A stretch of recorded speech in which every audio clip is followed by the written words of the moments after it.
Welcome to another exciting episode of the NIDS View, a weekly show of the National Institute for Deterrence Studies, where we are advancing peace, promoting stability, and helping you to think deterrence.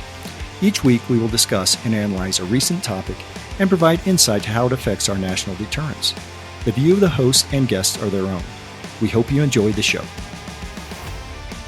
Welcome back to another great episode of the NIDS View. Of course, I'm Adam Lowther with Curtis McGiffin and Jim Petrosky. It's an interesting week, of course, because Kim Jong Un recently promised overwhelming response to the multilateral military exercises that the United States, Japan, and South Korea were participating in here recently. And of course, Kim Jong Un and the North Korean regime said that this was a threat to North Korea. In the U.S., Japan, and South Korea as part of this tightened working together that's happened, after President Yoon of South Korea publicly stated that it might be time. And then we had the Washington Declaration. And, we've had tighter relations because there's greater fears of North Korea. There's greater fears of China. And so now KJU's ramping up his threats. And so, of course, this week we thought we'd talk about North Korea, sort of talk about this dynamic that is now working in East Asia between the Chinese, the South Koreans, the North Koreans, the Japanese, and just get everybody's thoughts on sort of what's taking place and how serious do we take these latest threats? They happen just about every single time. We have these military maneuvers, and so fortunately we've never seen the use of a nuclear weapon yet by the North, which I think they know would be the last time they did it. So, Curtis, let me sort of turn it over to you and get your take on KJU's most recent threats of overwhelming force. Well, thanks, Adam. I would say just a couple of quick observations. First, to your point that Kim Jong Un has not yet used his nuclear weapons, I'm going to pick a bone with you. He uses them every day, right? It's about deployment versus employment. And you're right. He has not employed weapons. He uses them every day to coerce the South and the Americans. So I would say hats off that the Japanese and the South Koreans are exercising together. I think that's pretty cool.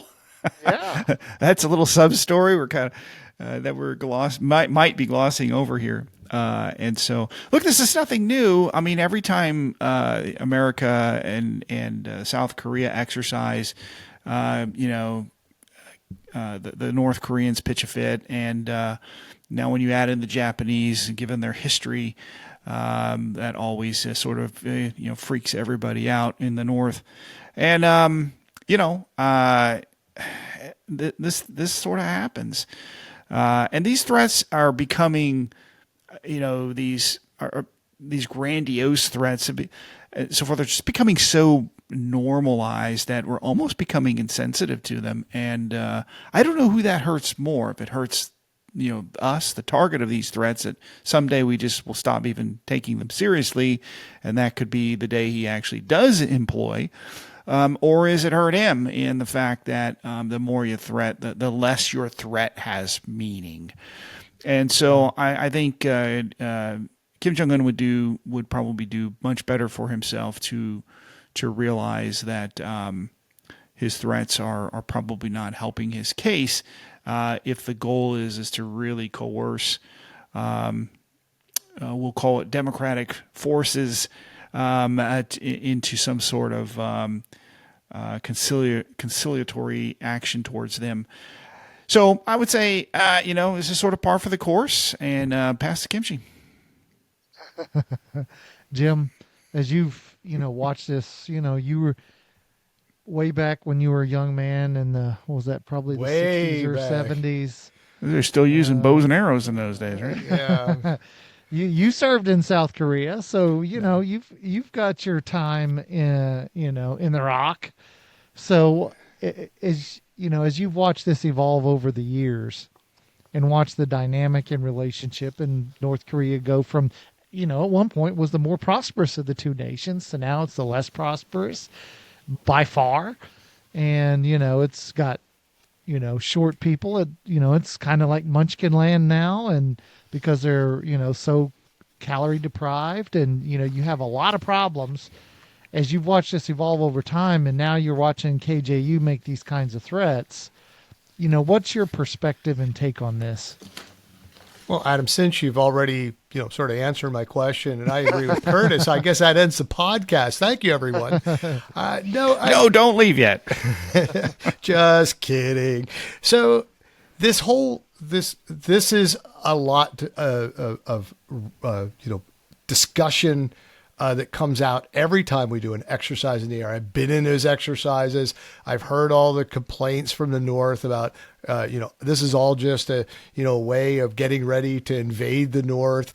You can see how many times we've invaded the North since the treaty's been signed.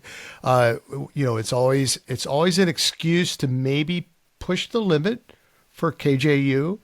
And we've seen that he's done some pretty nasty stuff. We've talked about it before in a podcast, bombing civilians, sinking submarines, etc. So, he does have a nasty temper side. But the fact that he has nuclear weapons causes us, of course, to take some of his shouting, even though, Curtis says, well, it's sort of getting to being a norm, but you still have to take it seriously.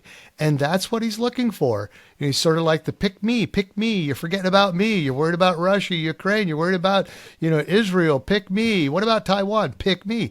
And that's what I see more as the issue, that we've got to find a way to diplomatically, if I will, stroke that side without doing anything else. However, I do, like Curtis said, think that the implications of Japan joining the South Koreans and the U.S. in exercises adds a new dynamic to this whole concept, not on an offensive standpoint, but I think more of a defensive standpoint. I think it does corner KJU a lot more than it has in the past, because he realizes he has no friends in that direction. And he's trying to win new friends, for example, with Russia. And I think that we're starting to see that come out on the diplomacy side. Now, as far as the credibility, the two things that bother me mostly about North Korea's nuclear weapons program is they are not unwilling to show everyone and demonstrate to everyone that they can be serious by setting off a nuclear weapon in an underground test. And they know, it's, I almost made a joke that probably wasn't good on podcast, but if you do something nasty in an elevator, everyone knows who did it, right? And especially if it's only two people. But anyway, so the point is that in that territory, if they set off a nuclear weapon in underground, everyone knows who did it. We have very, very good capability with our satellite technology and our seismic technology. It's a difficult problem to hide. And this comment that was made by Tulsi Gabbard in saying they're probably prepared to conduct another nuclear test is a rather interesting one. Again, pick me. We're going to be noticed. And I think that's an important aspect of this that we've got to work out diplomatically. And I'm really not sure how that's done, except to say that we are serious too. We've even brought another character into the play in order to show you that. And I think that means a lot to KJU in terms of what do I do now? It's interesting because if you go back to 2001, right, and you remember George W. Bush's, the axis of evil. Oh, and the North Koreans at that time, they didn't have nuclear weapons. And then starting in 2003, we began the six-party talks that went on, that were designed to try to prevent North Korea from going nuclear. Oops. But I wonder if, putting North Korea, Iran, and Iraq together as the axis of evil, and then taking one out, and then, sort of surrounding the second one in Iran, right? We were in Afghanistan and Iraq, so we were north and west. That the North Koreans, whom we've had a truce. I mean, think about it. We've had a truce in place with the North for what 72-ish, 72 years, right? 1953 to 2025. So I don't know that there's ever been a truce that lasted that long, right? Because truces have a tendency not to last very long. War resumes or a treaty is ultimately signed. And so from the perspective of the North, are you sitting there going, well, this truce has got to end? Or are you thinking, well, the Americans, look at what they've done to the Iraqis. Look at what they're trying to do in squeezing Iran. We're next.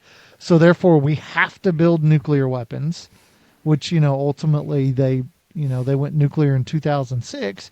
And so now you're sitting there in 2025 with, 100 or so. And you're saying, well, geez, I think I have enough that I can be provocative. I can threaten. I'm building a triad, if this submarine, goes off like planned. What is that conversation? Because this is what I really am not 100% sure of, is what is that conversation that Kim Jong Un has with himself about where he is and where he sits sort of in that dynamic, and has North Korea become sort of the master of China, because North Korea can really throw a terrible wrench in China's plans if it acts up. So I'm not sure what that dynamic and what that conversation is. I appreciate that, because I think of it as that's the diplomatic side that is really hard to manage. How do you manage that piece? And I don't know if diplomacy works. Maybe strength works, and that's what we're pushing right now to see where that strength goes. What do you think, Curtis? Well, I think it really comes down to the interests of each state. I sound like a broken record, but this is what states do. They worry about their own national interests. For North Korea, their national interests are whatever Kim Jong Un determines them to be. Usually, his interests: regime survival, right? And how am I going to get money and maybe get influence, some global influence in that regard. And for the South, it's different. I'm not sure. Let's just take, for example, reunification is in either of their national interest. I know that sounds odd. We look at the trials and tribulations of German reunification, and I'm not so sure that the South is ready to pay that bill, even if they could win that war. And, I just think it's, I'm sure emotionally they would love to reunify. I'm just talking pragmatically and practically whether or not that's really even possible. And I think Kim Jong Un is definitely not, well, he might be interested in reunifying from his own direction as a cultural the supreme leader. The supreme leader. But I'm not sure he would really know how to administer the whole peninsula should he win, right? In that sort of thing. I think the bigger issue here is this new defense pact relationship with Russia, right? It was signed in June, ratified in November between the two countries, with their versions of Congress, and so they have this sort of issue now where they call it a pact. You can define that as an alliance in some measure. And, it involves the transfer of troops and war material in exchange likely for, this possible transfer in technology, sensitive technology that I think is going to advance their nuclear capabilities tenfold at a much more rapid pace. And so this is a big problem for us. And when we think about that relationship, that their pact actually has language that talks about, they will come to the aid of the other if they're invaded. And so this opens up another dynamic about whether or not the South and the Americans, if they were to cross the DMZ, would Russia engage, in this, under this pact? And so again, we have to think through these things. I think we as Americans tend to want to dismiss these kinds of relationships out of hand, for whatever reason. They don't mean it. They're not, good enough. Whatever it is. But I think it's a mistake to outright dismiss these kinds of deals and these policies and these sorts of things. As I've always said, if we expect them to respect our policies, our alliances, our, if you will, threats, we have to pay a little bit of attention to theirs. And show that chance, that respect to them. But to go to the last case on diplomacy, Jim, assuming that Dennis Rodman is retired, is President Trump going to try to come and reconnect with KJU? They had a relationship, and that relationship actually paid dividends. There were no missile tests in 2018. For example, it was a very quiet time for the South because and Japan, because they weren't shooting missiles over them, and so will President Trump re-engage and try to rekindle this, whatever you want to call this relationship that they had? I mean, to see President Trump cross the DMZ, right, with KJU into the North and take that picture and shake hands. Everybody, panned as a diplomatic coup for KJU. I'd say it was a diplomatic coup for the West in that case. And because you know what, all hell didn't break loose, and the heavens didn't fall in and upon North Korea when that happened. And I personally think that you look at KJU, what KJU has done for North Korea compared to his father and his grandfather. I think he's probably been the most productive. I could be wrong, but I think he's been most productive. But the last thing I have to say is you always have to remember and take into account KJU's poop bombs, right? The poop bombs, or the balloons full of garbage and feces that he floats across the border, right?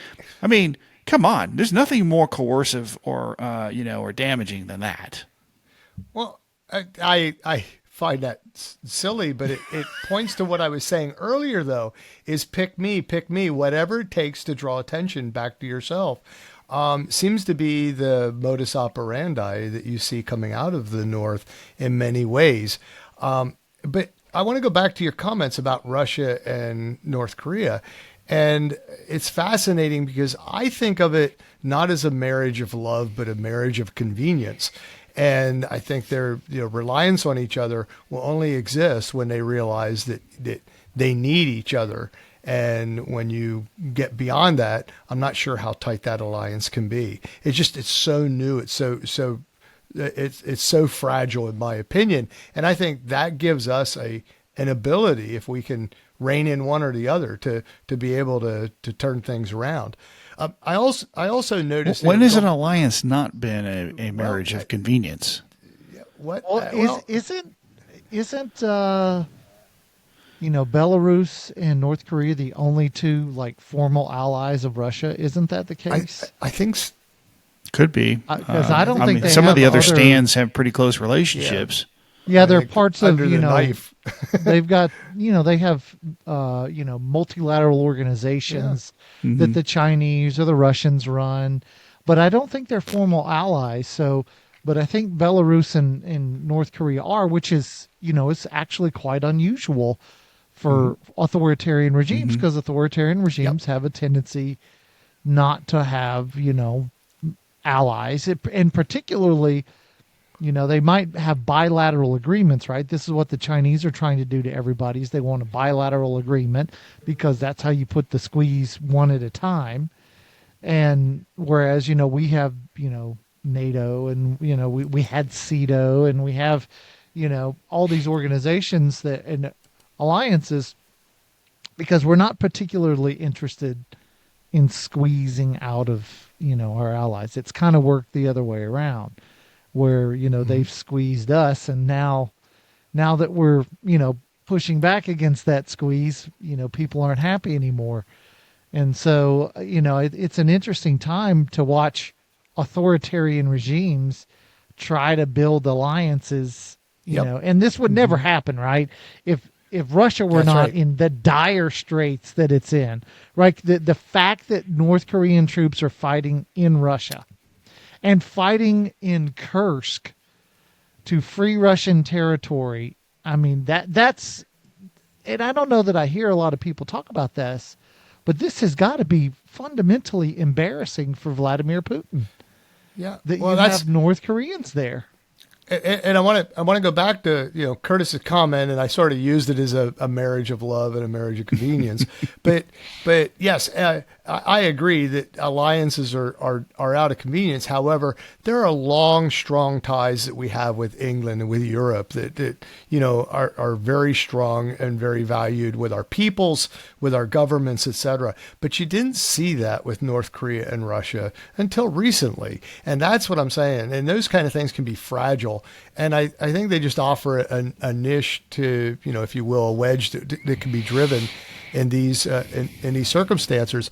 And going back to the article, I will say every time, sort of wrapping up at least some of my comments, I was in Korea, and every time we did an exercise, North Korea, no matter who was the leader, complained about these going-ons. And that's why that's why this article's sort of interesting, because it's sort of more of the same.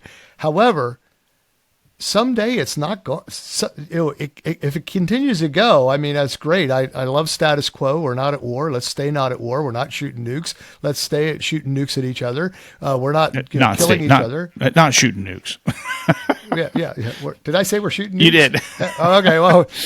Yeah, just erase that in your minds, audience. But so we're not shooting nukes at each other, and so therefore, status quo is good. How long can the status quo last? And that's my bigger issue, because remember, deterrence is convincing them not to take an action, and we can't put them in a corner where they feel obliged to take an action, and we can't leave ourselves open that they feel an opportunity to take an action. So we're balancing between those two. And the problem with North Korea, in my opinion, and I'm not a political scientist, and I didn't stay at a Holiday Inn last night, but like North Korea, and I would even say Iraq as well, or Iran as well, is that you really don't know what's inside the mind of that leader in what's making them fear people the most. And sometimes it doesn't work. I mean, we obviously failed to keep North Korea from developing nuclear weapons.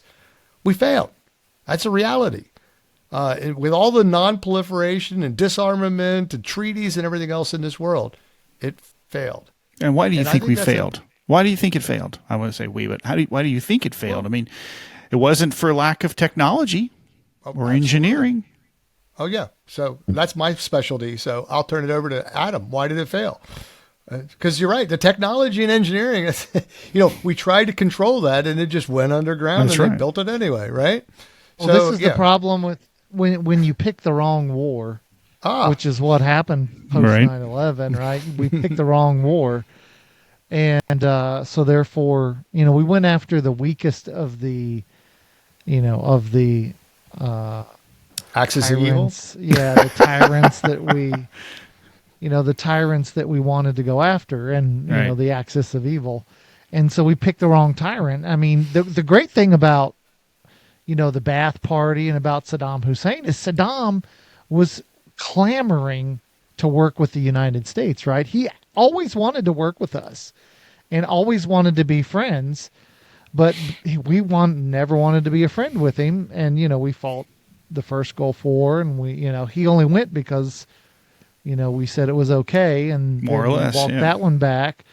And so the Iranians have been a fundamental adversary since 1979, and North Korea has been a fundamental adversary, and of course because we didn't want to see Seoul shelled and the death and destruction that would have been, we sort of let could you imagine had we sent B-2s into North Korea back in, let's say, 2001 or 2003, or you pick a time before they had nukes, and started destroying through precision strikes, conventional, not nuclear, conventional precision strikes, taking out their nuclear capabilities.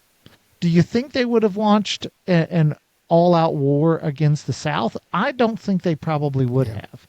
I think they would have come to the table to negotiate. But but we had no ability to truly do that because we were so heavily engaged in Afghanistan and Iraq that the bigger problem was one that we couldn't actually devote any time to. Yeah, I would add it even goes back into the 90s when we were engaged in the Balkans and all these other areas when they were really going, when the father was going after all of that. And I was starting it anyway. And I would argue, and I'm sure, we have a tendency here to fundamentally misunderstand and devalue those who sit across the table with us in negotiation. If we don't take their issues seriously and we don't think that they can actually do the things that they're threatening to do, then we tend to sort of, we do a lot of show, right? What'd you say it was 6-party talks, 5-party talks? Yeah. I remember all of that going on years, Yeah. of politicians saying, look at what we're doing to stop this. Now you can look back and go, look at all you did, and you didn't stop it. And so we have this challenge here of we fundamentally don't understand when nations are crying out to say, I am so desperate to stop what you're doing, I will do this. This is what Pakistan did. Mm-hmm.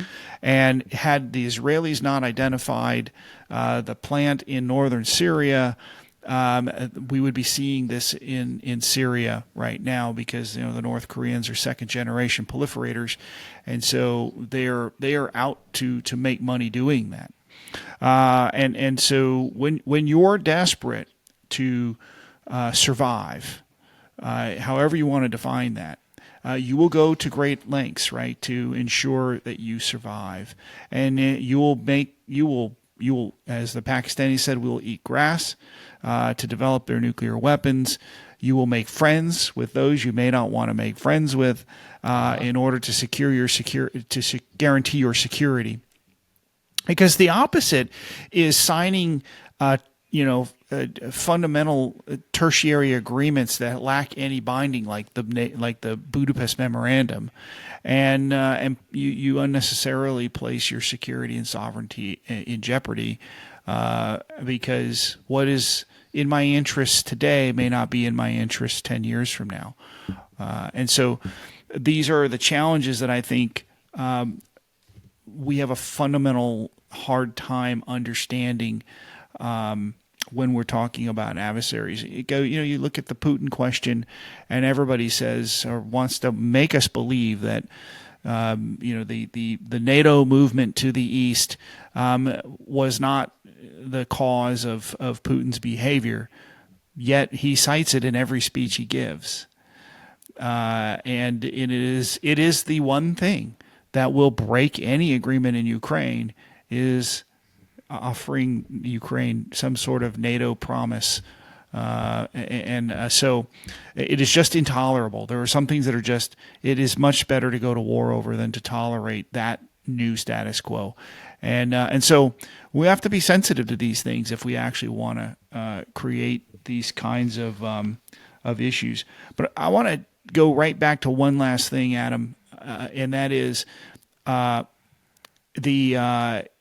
when we talk about the DNI's threat assessment for 2025 came out here in March, and that's where some of this is coming from in the way we discuss this.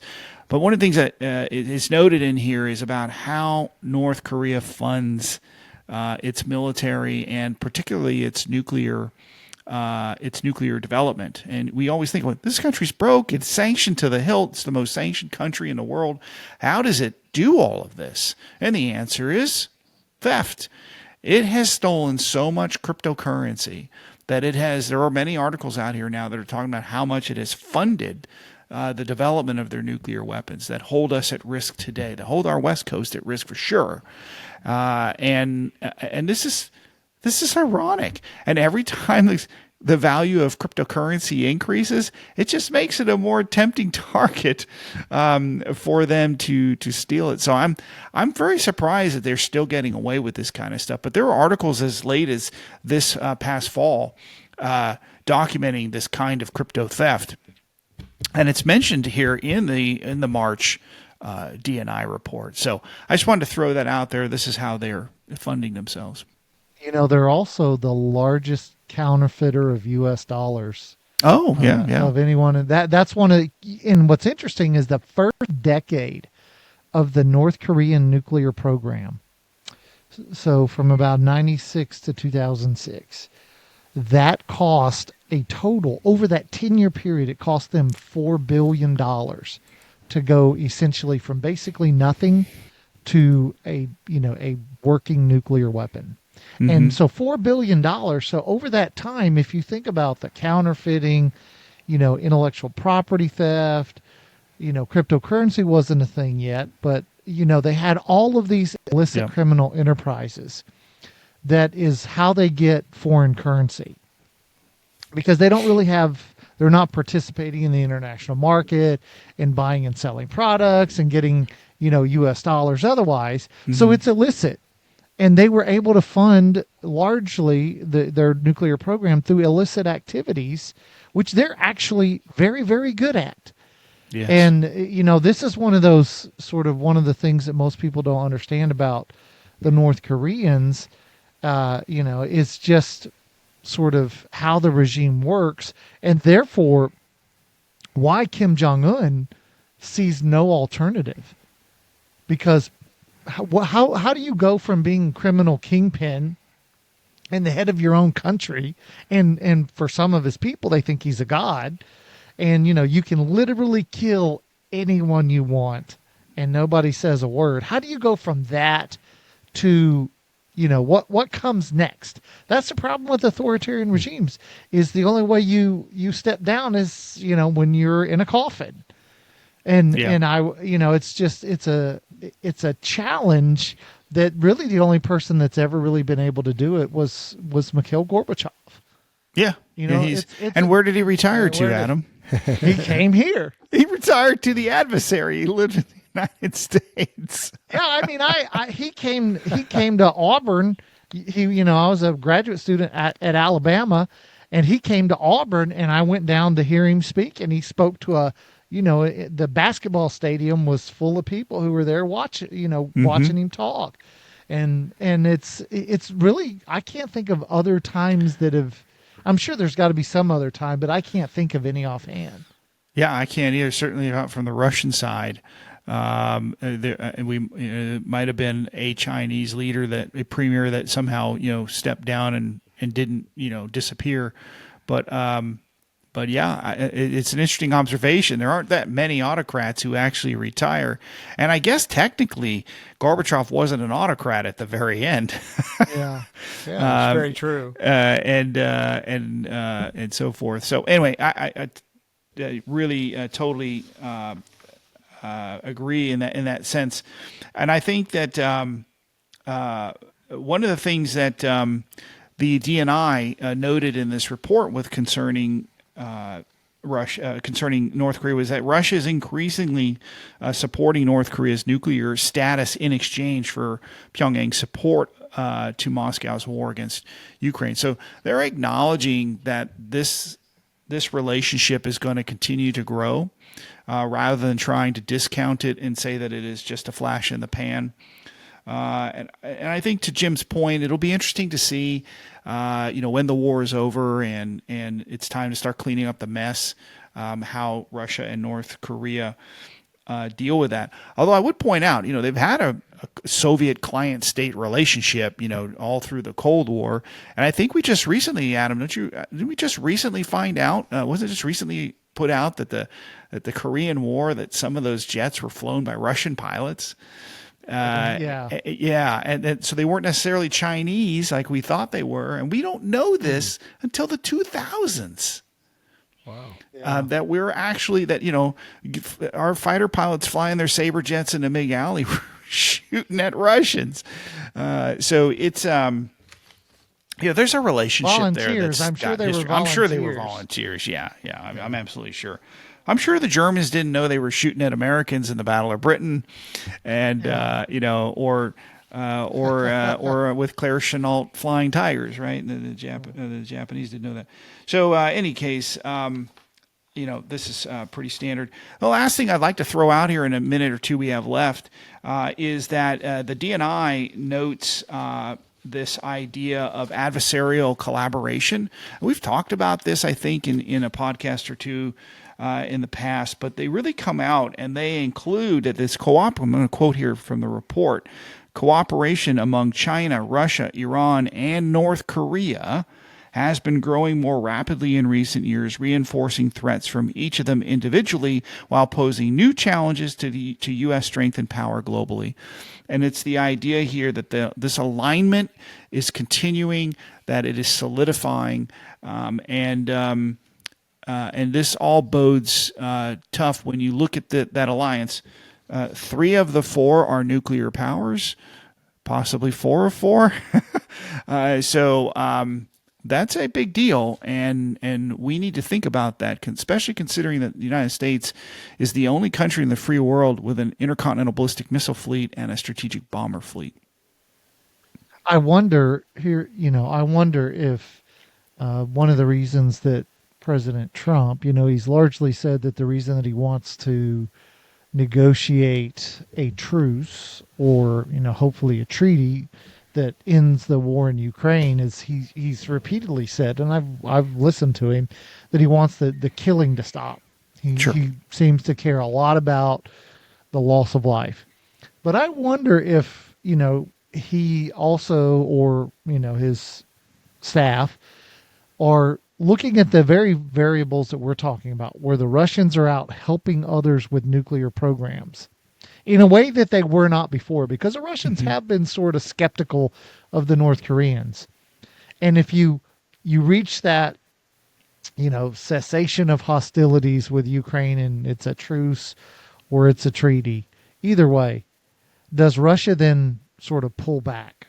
And I wonder if that's part of the calculation for trying to push forward and into the war in Ukraine, and to end the need for North Korean support or Iranian support or Chinese support, and then therefore all that nuclear materials because remember, the Russians are the ones who have all of the special nuclear material that is needed to make pits by the North Koreans, the Chinese, and so therefore Iranians. Maybe that's part of the calculation. I don't know for sure, but it would certainly be a good outcome. Well, I would say this. It appears to me that the Russians are not concerned about proliferation in the same way the Americans are. Okay. Right. So if they were, they would be stopping Iran. They're not. If they were, they would interject into North Korea. They're not. So who's next, right? Will Belarus be next, or others?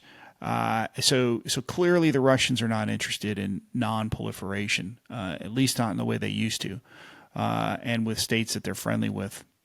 The other thing I would say here is that do we think that when the Ukraine war is over, no matter who the victor is, that all of a sudden Russia is going to get back in line, is going to follow the rules-based international order and stop trying to be a malign actor? I don't know. I would say no.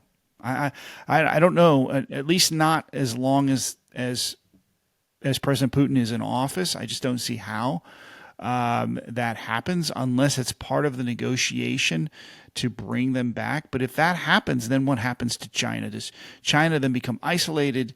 I think that is there's some talk about a new triangulation where they want to drag them away from Chinese influence. But I don't know that means that you can bring. How do you bring back Russia, led by Vladimir Putin, who the West has called a war criminal?